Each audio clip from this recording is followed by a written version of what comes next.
여러분 반갑습니다. 코린이들에게 한 줄기 빛이 되는 방송 코인라이트 MC 윤송아 세모칠입니다. 반갑습니다. 반갑습니다. 반갑습니다.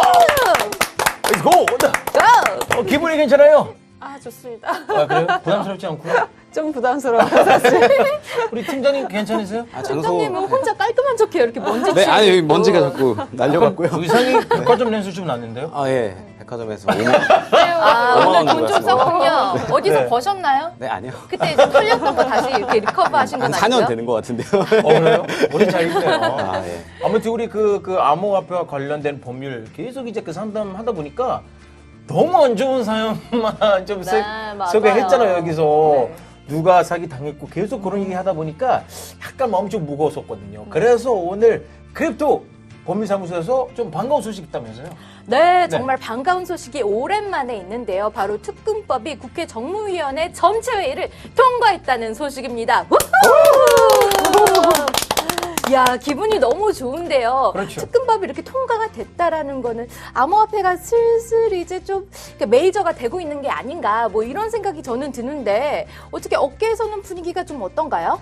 아, 대체로 환영하는 분위기였어요. 예. 그래서 관련 제도와 정책이 전무했던 때보다는 투명성, 산업 자체의 투명성이 확보가 되고 거래소 이용자들한테는 또 보호를 할 수 있는 첫발을 내리는 거라 되게 기대하는 바가 큽니다.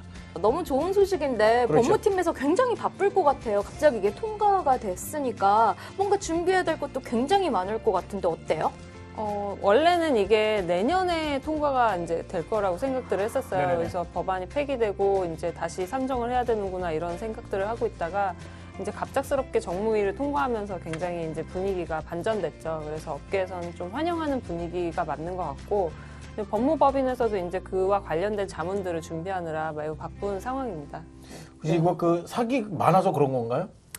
사기와는 무관해요. 특검법은 사실 거래소와 금융기관을 대상으로 하고 있는 거예요. 네. 이제 원래는 금융기관을 대상으로 하던 법률인데 금융기관에서 자금 세탁 방지를 위한 어떤 조치들을 취해야 된다 이런 취지의 이제 규정들이 있는 것이고 따라서 사기랑은 무관합니다. 그래서 근데 그 대상의 금융기관 중에 거래소까지 포함해서 이제는 뭐 여러 가지 자금 세탁 방지 의무나 본인 고객 확인 의무 같은 것들을 이행하게 된 것이고요.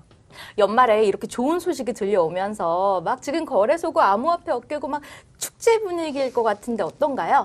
저희가 이제 국내에는 한 200개가 넘는 거래소들이 있어요. 근데 그런 거래소들 중에도 암호화폐 거래 활성화를 위해서 열심히 일하는 거래소가 있는 반면에 뭐 수천만 원 좀 그러니까 소자본을 이용해서 소위 말하는 한탕주의 네. 로 이제 개설된 거래소나 이런 것들은 정리가 될 것으로 보이죠. 예. 가장 기초적인 내용 말씀드리면 네. 이제 페데프라고 이제 국제 자금 세탁 방지 기구가 있어요. 근데 거기서 최근에 암호화폐 관련된 가이던스를 발표를 했고 네. 그 암호화폐 관련된 가이던스가 반영된 것이 이번에 특검법 개정안이었습니다. 그래서 거기에 제일 주된 내용이 거래소 신고제가 들어가 있고 신고 요건으로 ISMS와 그리고 본인 확인 실명 계좌 실명 계좌 발급 요건 요 두 가지가 들어간 게 가장 주된 변화인 것 같아요. 국내에 거래소들이 너무 많잖아요. 그렇죠. 근데 일정 부분 정리가 될 것 같아요. 그렇죠? 많이 돼야죠, 사실. 그러니까 지금 어쨌든 현금이 흐르는 그런 것보다는 거래소들이 너무 많아서 그러니까 공급이 너무 많은 편이에요. 그래서 일정 부분은 정리가 돼야지 사실은 저희 입장에서도 뭐 경쟁사가 하나라도 사실 주는 건 이기적으로 말씀드리면 그런 거긴 한데 회원들 입장에서도 확실히 그 제도권 안에 있는 거래소에서 거래를 하는 게 훨씬 더 이제 보호를 잘 받으실 수 있는 거죠. 암호화폐를 그동안 암호화폐 또는 가상화폐라고 우리가 불렀었잖아요. 그렇죠. 그런데 가상자산이라는 용어를 썼습니다. 저는 이 단어가 좀 익숙하지가 않아요. 이게 어떤 건가요? 네, 원래는 이제 가상화폐, 암호화폐, 뭐 크립토 이런 용어를 많이 썼었는데 그렇죠. 그 아까 말씀드렸던 게 그 FEDF 가이던스입니다. 2019년 6월에 발표된 FEDF 가이던스에서 버추얼 에셋이라는 용어를 공식적으로 사용을 하기 시작했어요. 근데 이게 그 베추얼 에센스요? 예, virtual asset. 오케이. 원어민 발음으로 한번 그전에 또 관심 있어가지고 에센스라고 들었거든요. 예. 베추얼 아세트. 네, 그렇죠. Virtual 예. asset. 발음이 안 좋아서 virtual 잘하셨어요. asset 네. 말씀드리는 거고요. 그래서 이제 그걸 번역하니까 가상 자산 이렇게 된 거예요. 그렇죠. 근데 이제 그게 정의로 따지면 이제 전자적인 방법으로 이전할 수 있는 전자적 증표를 말하는 것이고 여기서 이제 페데프 가이던스에서 예외 규정을 두고 있는데 뭐 게임 머니라든지 전자화폐라든지 이런 부분들은 제외된다고 명시적으로 규정을 하고 있습니다. 아, 그렇죠. 그러면 가상자산의 사업자는 어떻게 또 분류가 되나요?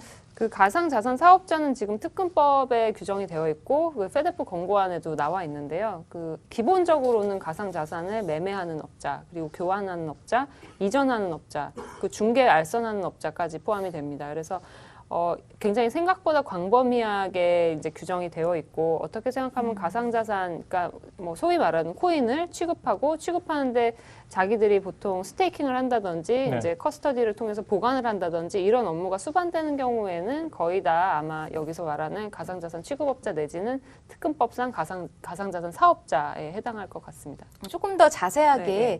특근법의 또 다른 주요 내용에 대해서 한번 알려주실 수 있을까요?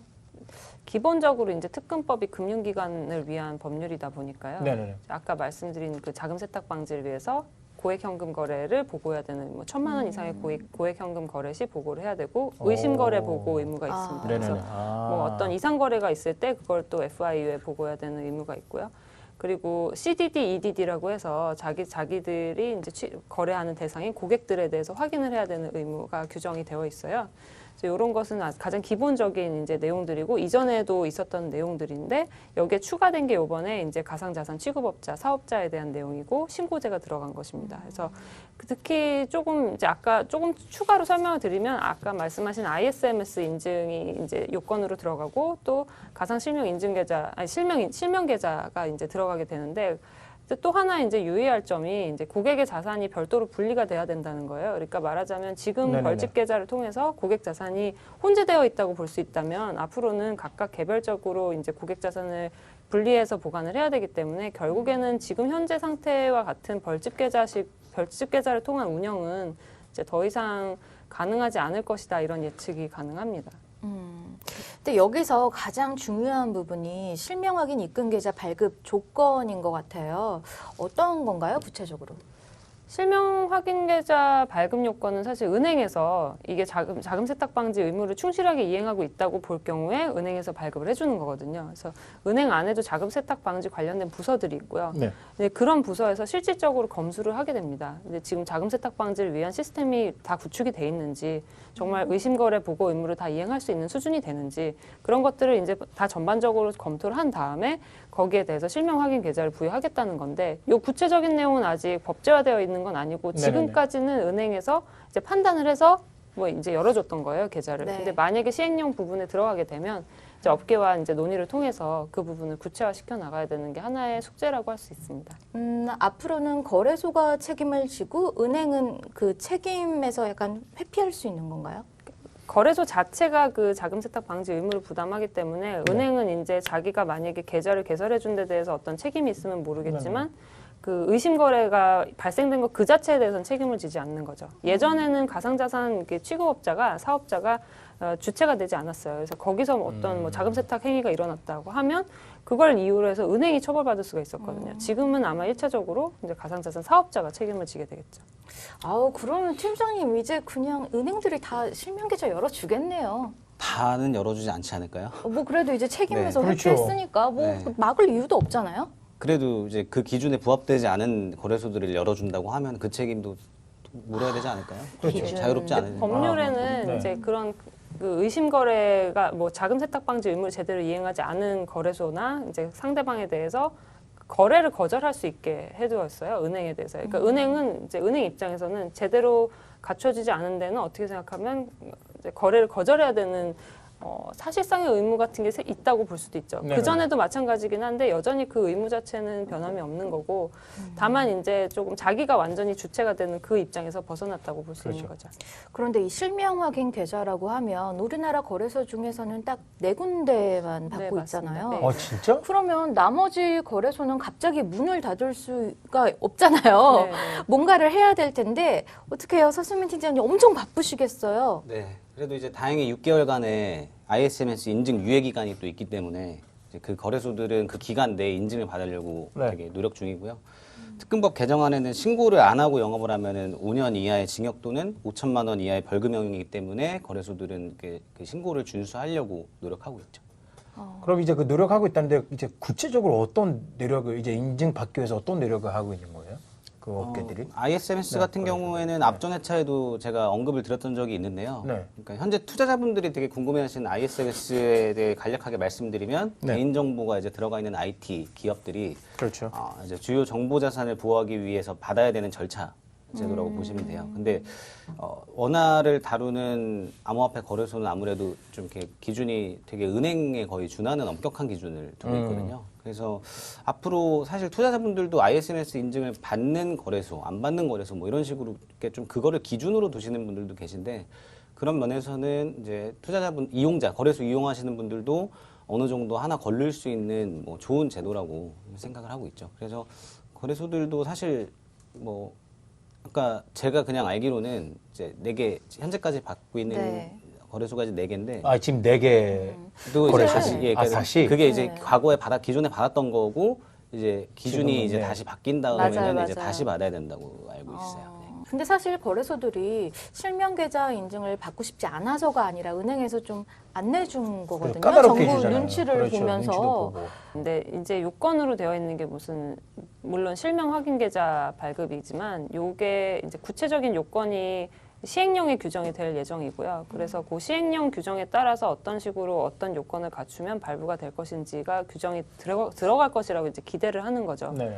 만약에 그게 들어가지 않게 되면 지금 현재 4개 거래소 외에는 추가로 받기가 사실상 어렵다고 보여지기 때문에 지금 개정안 시행령이 이제 만들어지면 거기에 반드시 반영이 돼야 될 것으로 생각을 하고 있습니다.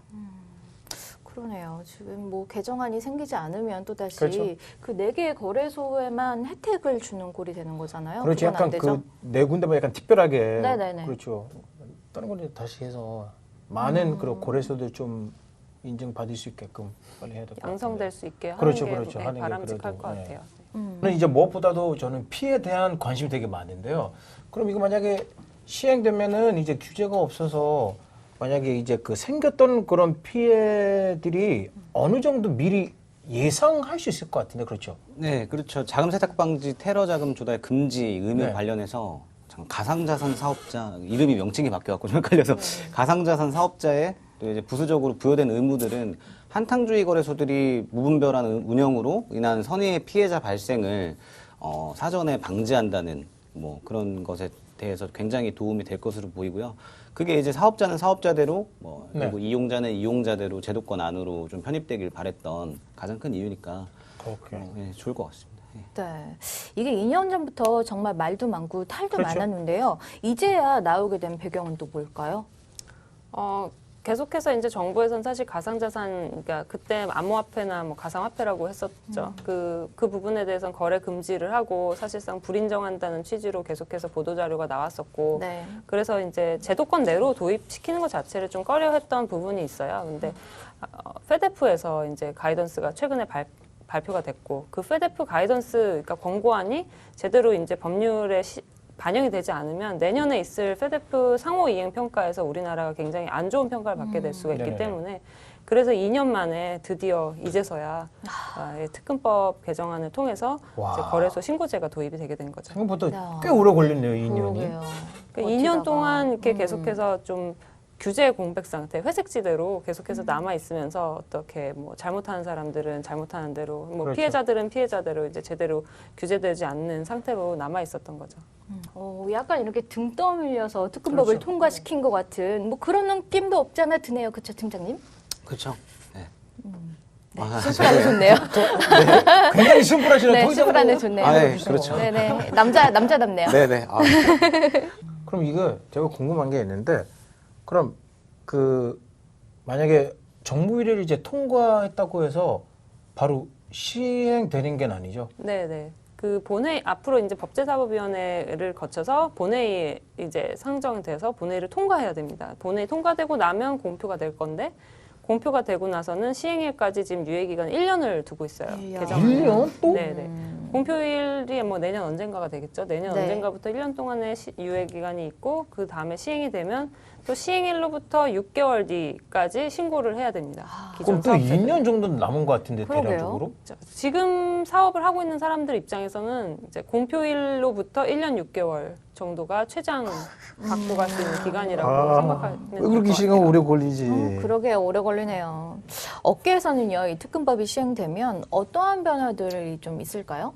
물론 저희 거래소와 같이 특근법 시행을 예상을 해서 준비를 하고 있던 거래소들한테는 굉장히 반가운 소식이 되겠고 또 세부 내용이 어떻게 발휘될지 거기에 대해서 조금 촉각을 곤두세우고 있어요. 그래서 근데 이제 반면에 준비를 안 하거나 아니면은 새로 거래소를 이제 시작을 하려고 했던 그런 거래소들 신생 거래소들 입장에서는 비용적인 부분이 사실 굉장히 큰 부담으로 작용될 것으로 예측하고 있고요.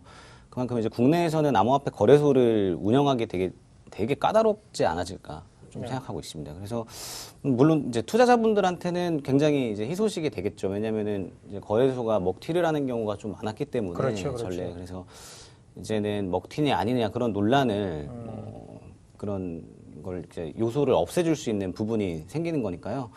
이제 저도 개인적으로 한 2년 전부터는 힘없는 개인 투자자로서 항상 이제 외치던 부분이 이제 조금씩 개선되어가는 부분을 느끼면서 되게 뿌듯함을 느끼고 있습니다. 현재 특근법 시행에 관해서. 그렇죠. 그리고 그 변호사 말씀에 따라 이제 거의 완벽하게 시행이 될 때까지 어떻게 보면 이제 1년 6개월 정도 네, 이제 네. 걸릴 거라는 말씀하셨는데, 그럼 이제 그 시간 지나고 시행된다면 그럼 이제 실명 계좌도 이제 쉽게 그렇게 발급 가능하겠죠? 사실 좀 두고 봐야 되는 게요. 페데스 권고안도 그렇고 이제 특근법 규정에도 보면 이제 실명 확인 계좌 발급 요건에 대해서는 규정이 아직 없어요. 아직 그래서 없구나. 업계와 어쩌지? 논의를 통해서 이제 그것을 하나둘씩 이제 시행령에 반영을 해야 되는 상황인데 시행령에서 얼마나 엄격한 요건을 규정할지가 사실 관건이라고 할 수 있습니다. 네. 암호화폐 법제화에 대해서 누구나 다 이쪽 계통에서 다들 기다려오고 있어서 저도 특근법 내용들을 조금 살펴봤는데, 근데 거래소에 대한 이야기가 좀 대부분이었던 것 같아요. 그렇죠. 사실 우리가 피해자들 중에서 보면 ICO 관련 피해자들이 정말 많거든요. 장난 아니죠. 그렇죠. 근데 왜 ICO 얘기가 없나요?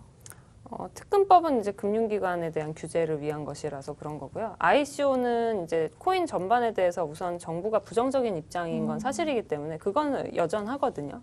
그 부분에 있어서 2017년 말에 가상화폐 거래 금지와 관련된 내용들을 발표를 한 이후로는 이제 너네가 하지 말라는 거는 하지 말아라. 약간 이런 기조로 가고 있는 거죠. 그리고 실제로 해서 피해를 입은 사람이 있겠지만 어차피 원래 하면 안 되는 걸 했기 때문에 거기에 대해서 특별하게 이것을 소비자로서 보호해서 구제를 해야 된다든지 이런 입장을 취하기는 좀 어려운 상황인 것 같아요. 그래서 이번 법안에도 그 부분 내용은 반영되어 있지 않고 과연 앞으로 ICO 관련돼서 어떤 규제안을 내놓을 것이냐 그것도 좀 의문입니다. 왜냐하면 ICO 규제안을 내놓게 된다면 이제 정면으로 ICO를 어떻게 생각하면 인정하는 내용도 포함이 될 수밖에 그쵸. 없는데 그거를 정부에서 인정하기란 쉽지 않은 일일 거거든요. 네. 그래서 그 부분은 사실 좀 앞으로도 구제가 쉽지 않을 것이라는 예상이 되는 부분이에요. 네. 아니 근데 제가 계속 이 특근법 계속 얘기 듣다 보면 이 피해자를 약간 보호하거나 피해자가 확실하게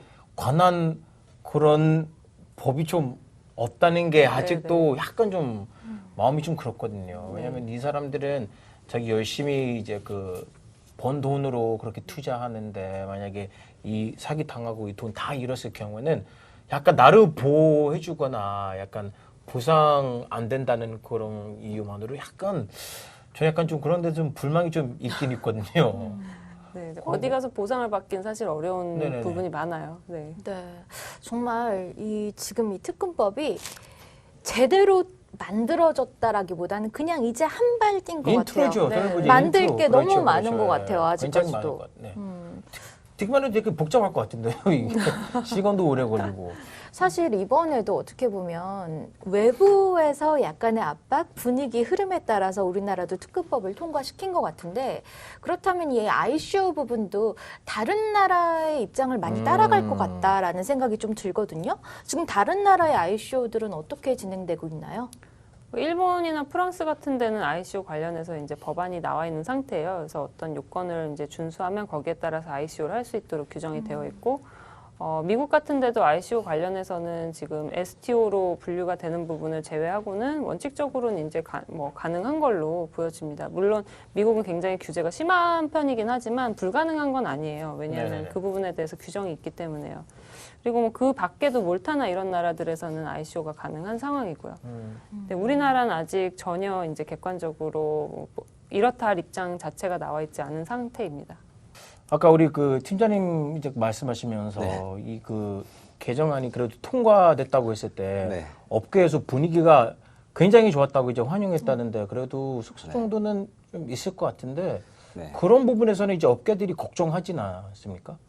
대부분 긍정적이지만 염려의 목소리를 내는 것도 분명히 있습니다. 특히 블록체인 서비스 개발하는 스타트업 같은 경우에는 특근법이 서비스 개발에 좀 장애 요인이라고 생각하는 경우도 있는데요. 금융기관에 준하는 그런 엄격한 네. 자금 세탁 방지 시스템 구축에는 막대한 또 비용이 들어갈 것으로 예상이 되고 아무래도 고객들을 확보하는 데 있어서 조금 접근성이 용이해야 된다는 부분이 있는데 네. 고객들의 이제 성명, 주민번호, 뭐 거주지 주소 이런 개인 정보들을 계속 요구를 하다 보면 고객들 확보하는데 조금 어느 정도 한계는 있으니까요. 그런 부분들이 조금 어느 정도 부정적인 요소가 되지 않을까 그런 염려의 목소리도 있습니다.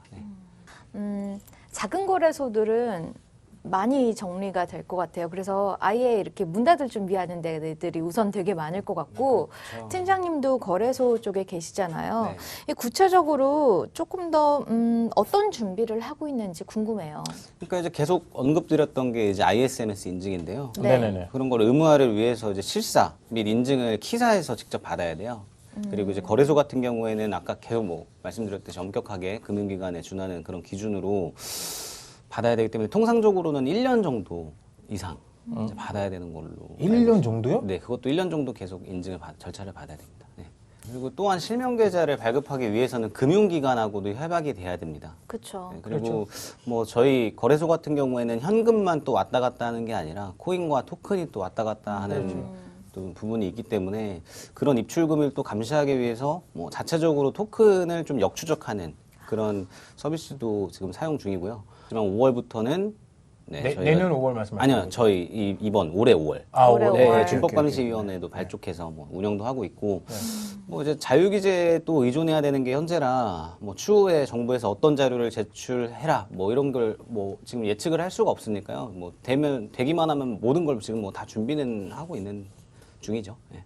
이게 사실 뭐 그런 게 있어요. 뭐 저희 같은 경우도 다른 데서는 준비를 다 했다, 우리가 뭐 이런 거래소를 대형 거래소가 되기 위한 준비를 마쳤다고 해도 막상 정말 엄청난 거래가 유입됐을 때 정말 그게 원활하게 돌아갈지 않을지에 대한 질문에서는 100% 확신을 가질 수는 없는 거거든요. 그러니까 아마 뭐 지금 현재 있는 대형 거래소들도 정말 거래가 확 몰렸을 때, 트래픽이 몰렸을 때 당황하는 경우도 있어요. 그러니까 17년 말 같은 경우에도 뭐 대형 거래소들도 뭐 오래된 거래소들도 네. 뭐 예상치 못한 거래가 발생되면서 거래가 멈췄던 경우도 있고 그래서 그동안 쉽지가 이렇게 않다고. 코인을 만들거나 혹은 뭐 거래소를 차리는 부분에 있어서 자금력이 굉장히 없는데도 차릴 수 있었잖아요. 그렇죠. 그래서 혼자 대충 웹사이트 해갖고 차리고 자기 방에서 이렇게 하면 근데 되죠. 그게 또 이제 먹힐 시기가 있고 현재는 전혀 먹히지 않은 시기니까. 근데 그렇게 네. 차렸던 거래소도 초창기에는 조금 그렇죠. 있었잖아요. 네.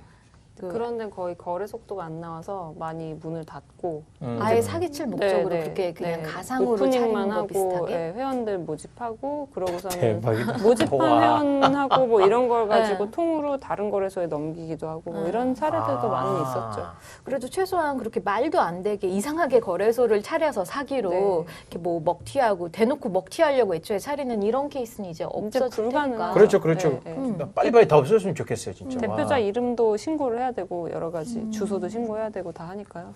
이 특근법이 시행이 되면서 현재 어떤 문제들을 좀 해결해 줄 것으로 기대감을 모으고 있나요? 그렇죠, 현실적으로. 네, 현실적으로는 가장 큰 거는 이제 암호화폐라는 이제 어떤 누명이 있잖아요. 뭐 범죄에 많이 이용된다든지 네. 자금 세탁의 수단이라든지 이런 것들이 1차적으로는 좀 그런 누명을 좀 벗을 수 있을 것 같아요. 그리고 그에 딸린 부수적인 효과로 이제 보이스피싱도 어느 정도 예방이 될 수 있겠죠. 이제 암호 자산이 어느 쪽으로 이제 빠져나가는지 같은 것들을 결국 고객 확인 의무를 통해서 다 추적이 될 가능성이 높아지니까 그런 보이스피싱 문제도 어느 정도 또 일단락이 될 수 있지 않을까 생각을 하고요.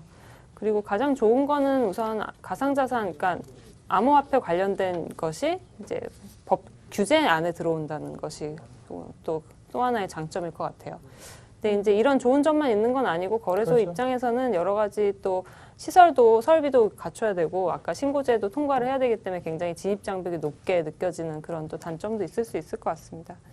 여러 가지 요건을 많이 갖춰야 되는 상황이 될 테니까요. 그렇죠. 이제 네. 또 그 거래소 양보다 그래도 퀄리티가 중요하겠죠. 그쵸. 네. 그런 부분에서 조금 더 까다롭게 하는 것도 저는 오히려 창성입니다. 예. 그래야 좋은 거래소들만 살아남겠죠. 그쵸. 네네네. 그 이제 특금법이 만약에 시행된다면 그래도 투자하는 사람들이 자신감 어느 정도 좀 심어주지 않을까요? 그렇죠. 이제 아무래도 안전하게 거래할 수 있으니까 그렇죠. 조금 더 뭐 100만 원 하던 사람도 조금 금액을 더해서 투자는 하겠죠. 어차피 네. 내가 이거를 다 잃어버린다는 생각을, 이거를 갖고 도망간다는 생각을 안 하니까 아무래도 그런 부분에서는 좀 긍정적으로 보이죠. 그럼 그때도 팀장님 다시 투자하실 생각이신가요? 아, 저는 네, 언제든 시기만 좋으면 좀 여윳돈으로 하고 싶어요. 무리해서 안 하려고요.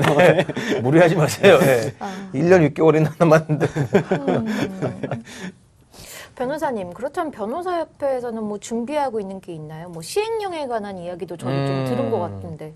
네, 뭐 저희 변호사협회에서는 사실 뭐 최근에 암호화폐 문답집을 발간을 했고요. 그리고 뭐 거래소 관련해서는 가이드라인 정도는 이제 준비를 하고 있지만 사실 특검법 개정안이나 시행령에 대해서 어떤 준비를 하고 있는 건 사실 아닙니다. 근데 앞으로 이제 진행 방향이 물론 그 전문가들과 업계가 이제 협력해서 지금 그 개정안을 만들어가야 하는 시행령을 만들어가야 하는 상황이기 때문에요. 우선은 최근에 그 용역 발주를 냈었어요. 금융위 쪽에서 그 시행령 개정안 관련해서 용역 발주가 나왔지만 이제 네. 아무도 입찰에 참가하지 않아서 2번 이제 유찰이 됐고 그래서 결국 수의계약으로 진행이 될 예정이라고 알고 있고요. 아직 그 수의계약 대상자는 정해지진 않은 상태고요. 그리고 이제 앞으로 그렇지만 요 과정마다 이제 용역만 가지고는 부족할 수 있기 때문에 제가 그렇죠. 들은 바에 따르면 전문가와 이제 업계 사람들이 모여서 간담회 같은 형식으로 이제 모여서 뭐 의견을 전달할 수 있는 그런 창구나 통로를 이제 여러 번 뭐 만들 예정이라고 그렇게 들었습니다.